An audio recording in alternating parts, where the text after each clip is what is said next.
안녕하세요. 배상현 편입영어. 오늘은 22학년도 한국외대 T2 일반 학사과정 편입이었습니다. 22, 23번 문제 한번 살펴보겠습니다. 독해할 때 제일 많이 나오는 것 중에 하나가 이 통념 비판 유형의 글입니다.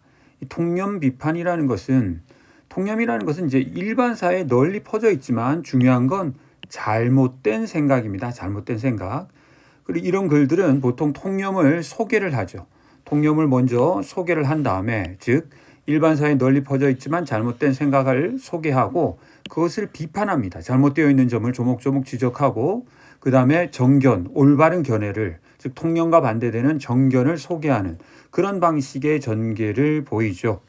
영어로는 통념을 미스라고 합니다. 물론 미스에는 신화라는 뜻도 있어요. 신화, 오래된 우리 영웅들의 이야기, 단군 신화에서처럼 그런 뜻도 있지만 이 통념이라는 뜻으로 더 많이 사용됩니다. 영영사전을 찾아보시면 어떤 생각이나 이야기를 말하는데 문제는 많은 사람들이 그렇게 믿고는 있지만 사실은 그렇지 않은 그런 것을 말한다는 거죠. 혹은 이렇게 표현할 수도 있어요. 이것도 영영사전 표현입니다. 널리 유지되고 있지만, 널리 간직되고 있지만 사실은 잘못된 그런 믿음이나 생각을 말한다는 거죠. 자, 어쨌든 이런 통념 비판 유형의 글들은 독해에서 가장 인기 있는 방식입니다. 자, 중요 개념 어휘를 살펴보죠. 자, birth가 탄생이니까 어떤 것을 생겨나게 하는 것이죠. give birth to.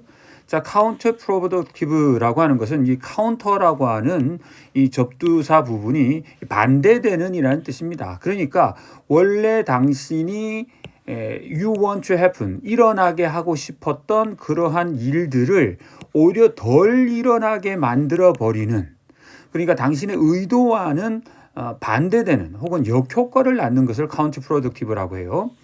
자, 미스 위에서 살펴보았고요. 신화라는 뜻은 당연히 있습니다. 자, assume은 이 네 가지 뜻을 독해에서 항상 만나게 될 겁니다. 그래서 추정하다, 책임 같은 것을 떠맡다, 어떤 양상을 취하다, 혹은 뭐뭐인 척하다. 이런 네 가지 뜻을 다 알아두셔야 됩니다. 독해에서 다 나옵니다. 자, 예문 참조하시면 되겠습니다. 자, 우리가 justify 그러면 정당화하다라고 번역을 하는데요. 정당화라고 하는 것은 어떤 타당한 이유를 제시하는 것입니다. 그리고 입증하고 보여주는 것입니다. 당신이 옳고 바르고 합리적이라는 것을, 혹은 그보다는 조금 다른 혹은 나쁜 뜻으로서 당신이 어떠한 행동을 한 것에 대한 정당한 이유 혹은 설명, 혹은 좀 더 나쁘게 해석하면 변명, 핑계를 제공하다, 이렇게 번역이 될 수도 있어요. 그래서 이 단어는 과학에서 사용되면 이거는 이제 이론의 정당성을 입증하는 거니까 그거는 타당하게 증명하다 이런 뜻이 되죠. 증명하다와 같은 뜻이 되지만, 혹은 일상생활에서 이제 만약에 이 단어를 쓰면 좀 부정적인 느낌을 가질 가능성이 있다는 거죠. 뭐 변명과 핑계를 대는 거죠. 말이 좋아 설명이지 변명이나 핑계거리를 제공하는 것도 이렇게 justify라는 단어를 쓸 수 있다는 거예요. 자, hold 뭐뭐 in regard, 무엇을 존중하는 거죠. 자, 피어도 다이어입니다. 흔히 동료 또래라는 뜻인데 동사일 때는 이런 뜻이고요. 응시하다. 영국에서는 또한 귀족을 피어라고도 합니다. 자, 우리 배를 타보면 배의 선장이나 갑판장이 이런 것을 이제 조종하는 것을 볼 수 있습니다. 우리 영화 캐리비안의 해적을 보면 이 해적선장이 이 키를 돌리고 있는 거죠. 키라는 것은 이 배의 방향을 결정짓는 가장 중요한 요소 아니겠어요? 그래서 누군가가 at the helm 하고 있다. 그런 것은 책임을 지고 있다. 이런 말이 돼요. 그리고 take the helm 그러면 역시 책임을 졌다. 이런 말이 되겠습니다. 자, 위임하다라고 해요. 위임이라는 건 뭐죠? 통제권이나 책임이나 권위를 누군가에게 돌리는 것입니다. 주는 것입니다. 혹은 trust, 맡기는 거죠. 누군가에게 일거리나 책임을.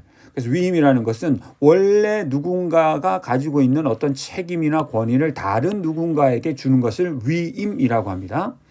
자, tap into는 흔히 활용하다, 이용하다라는 뜻도 있지만 구어체에서 사용되면 누구누구와 친구 맺다라는 뜻도 있고요. dictate는 원래 받아쓰기 하는 것인데 혼자서 이렇게 저렇게 명령하는 사람을 dictate라고 하죠. 그래서 우리가 독재자를 dictator라고 하잖아요. 그렇죠? 자, 그래서 뭔가의 결정을 짓는 determine의 뜻도 된다는 거죠. 자, 요즘 여러분들이 나 그 친구와 의절했어. 의절이란 말도 쓰지만 주식 용어 손절로 이렇게 의역하기도 하죠. 그러니까 누군가의 관계를 약간의 손해를 감수하고 끊어버렸다 할 때 말하는 거죠. 원래는 이제 의절이라고 해야 되죠. 그걸 원래 disown이라고 합니다. disown. 그래서 누군가 연을 끊었다. 그럴 때는 disown 했다. 이렇게 말을 합니다. 자, 본문으로 가보실까요? 항상 문제를 먼저 보시는 거죠. 지금 밑줄 친 A의 사례가 아닌 것을 하나 골라라 그랬어요. 그 다음에 빈칸 문제 하나가 나왔죠. 자, 직독 직해를 형광펜을 치면서 해보겠습니다. 리더십이라는 개념은 주어죠. has evolved, 발전해왔다. through the ages, 여러 시대를 거치면서. 자, 그럼 리더십에 관한 글이죠.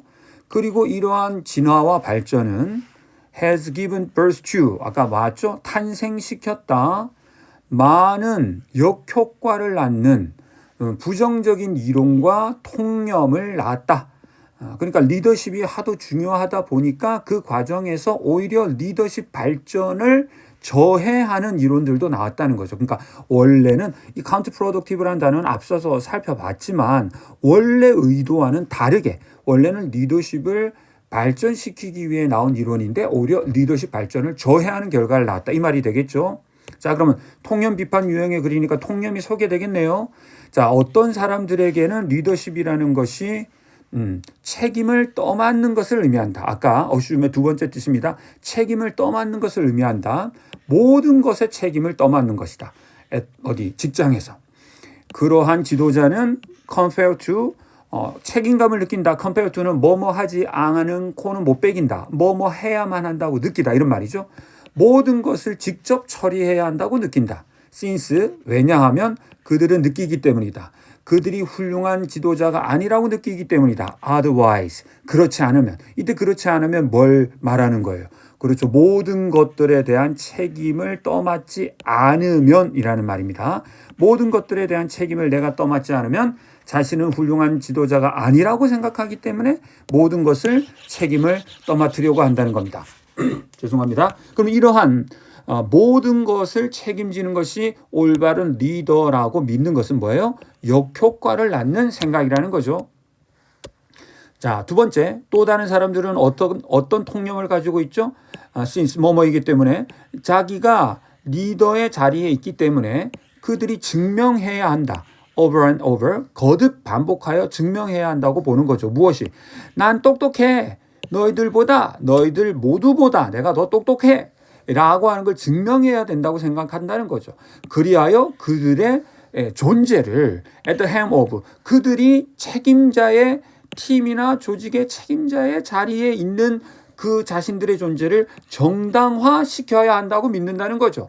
아주 답답한 지도자 유형이죠. 자, 지금 우리는 두 가지의 리더십에 대한 잘못된 통념을 보았습니다. 첫 번째 통념은 뭐예요? 내가 모든 것을 책임질래. 내가 모든 것을 다 할게. 라고 하는 잘못된 통념. 두 번째, 내가 끊임없이 왜 리더인지를 증명해야 돼. 라고 믿는 유형. 이 모두 통념이라는 거죠. 그러면 통념 비판을 완성해야겠죠. 그래서 지금 나옵니다. 이것은 흔한 오해입니다. 흔한 통념입니다.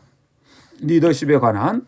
정말 똑똑한 지도자는, 지적인 지도자는 have learned, 터득했어요. accept, 받아들이는 것을. 그들이 다 모든 것을 알 필요는 없다는 것을. 아까 무엇에 대한 반론이에요? 모든 것을 다 스스로 처리하고 모든 자기가 더 똑똑하다는 것을 거듭 증명해야 한다는 요 두 가지 잘못된 통념에 대한 반박이죠. 자, 훌륭한 지도자는 어떻다고요? 그렇죠. 내가 모든 걸 다 알 필요는 없어. 잘 이끌기 위해서.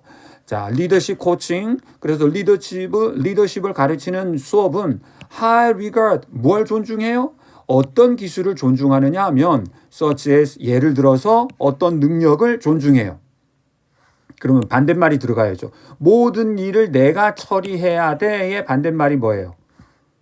그렇죠. 위임하는 거죠. 위임하는 거죠. 자, in order to tap into unique ability. 바로 그 독특한 능력을 활용하기 위해 누구? 자기 자신의? 아니, 직원들과 동료들의 능력을 이용하기 위해 업무를 뭐 해야 돼요? 내가 다 할 거야 라고 해야 돼요? 위임해야 돼요? 위임해야 되죠. 자, 그럼 빈칸에는 누구의 반대말이 들어가야 된다? 모든 일을 내가 다 처리해야 돼의 반대말, 즉 업무와 과업을 위임할 줄 알아요. 지적인 지도자는 누구냐 하면요, 이해하는 사람이죠. 모든 의미 있는 관계는 그 자체로 독특한 자원이 되고 자원이 된다는 사실을 알고 모든 직원을 그에 맞게 다룬다는 거죠. 자, 그렇기 때문에 내가 제일 잘났어, 내가 제일 잘났어 라고 생각하는 게 아니라 내가 갖지 않은 능력을 동료들이 가지고 있을 수 있다라는 사실에 주목을 한다는 거죠. 그렇기 때문에 거기에서 어떤 의미 있는 관계를 구축하고 그 의미 있는 관계를 자원으로 활용하여 그들을 적절한 과업 속에 이렇게 배치할 줄 아는 것. 그것이 바로 위임할 줄 아는 것. 그게 진정한 지도자의 능력이라는 것입니다. 자, 그러면 일치하지 않는, 지금 밑줄 친 사례가 뭐였죠? 그렇죠. 이 잘못된 리더십에 관한 통념과 이론들에 해당하지 않는 것을 골라라. 해당하지 않는 것을 골라라 그랬죠. 자, 그러면 리더들은 책임을 지려고 한다. 모든 것에 대해서. 이것은 바로 잘못된 통념에 해당하죠.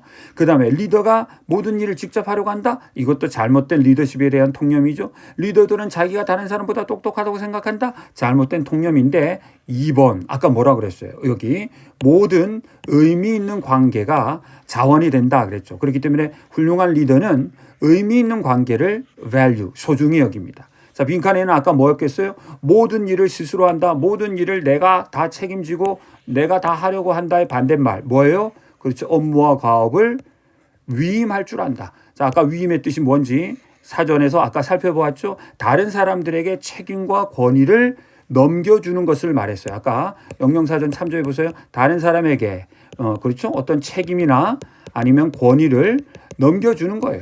어떤 to someone, 다른 직원에게 혹은 동료에게. 이게 바로 delegate, 위임하다죠. dictate는 명령 내리고 좌지우지하려고 하는 거니까 아니고, disown, 손절하고 의절하는 거고, 감소시키다. 다 아니겠죠.